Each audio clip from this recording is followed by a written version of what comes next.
And talking about those storms, Marcus has news about that tonight, right? Yeah, the National Weather Service, along with NOAA, putting out some additional data, mainly talking about just how December storms, one, are rare, but when they do occur, they can be very intense, very violent, like what we saw unfortunately take place there. We've even had tornadoes that have happened here in East Texas from those storms. Let me give you some information here about this. So above normal warm temperatures in the cooler months, a la December, can lead to major severe storms. Unfortunately, that's what we saw from a couple of weeks ago. Here's some information that I found interesting from the article I read from NOAA.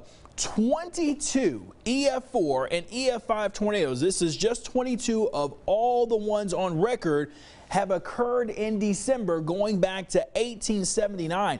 That is a lot because there are not many EF4 and EF5 tornadoes on record. Of course, there's probably going to be hundreds of them, but we're talking a very small fraction that's done a significant amount of damage. And to just put this into comparison, in early June, the chance of a tornado in the United States, very high, 90th percentile.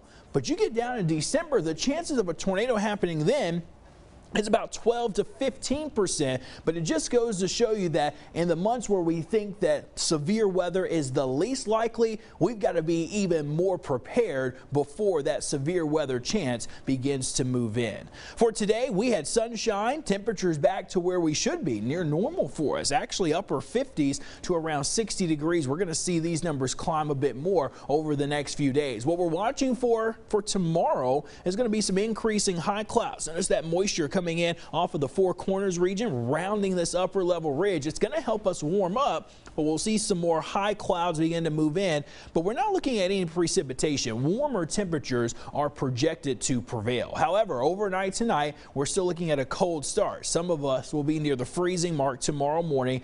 We did have some very intense, dense fog early this morning. I think we'll see some patchy, dense fog in a few spots. So you may see it again tomorrow. Just keep that in mind. Give yourself some extra time to get to where you need to go up until about maybe 9 or 10 a.m. And then the weather should improve a little bit more into the afternoon. Southerly to a southeast wind.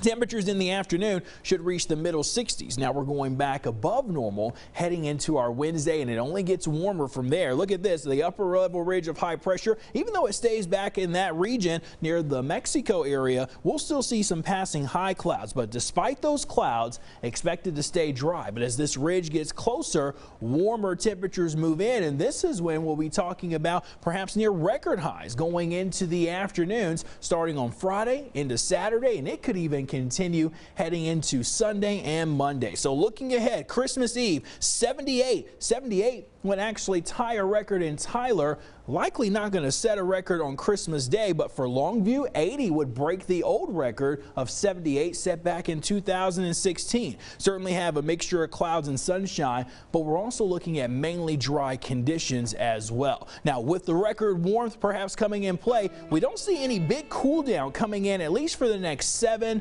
maybe even the next 10 days. But there are some indications as we head toward New Year's, ringing in 2022, that's when we could see some colder weather arrive. Until then, it is very warm for Santa when he arrives on Christmas Day. Highs near 80. The overnight lows go back into the 60s. So we're looking at some muggy and humid weather for the upcoming holiday weekend. You notice those small rain chances next Monday and Tuesday. Nothing too big to worry about at this point. It's just a sign that we're picking up more and more moisture, and the humidity will continue to climb. So will the temperatures. All right, Marcus, thank you.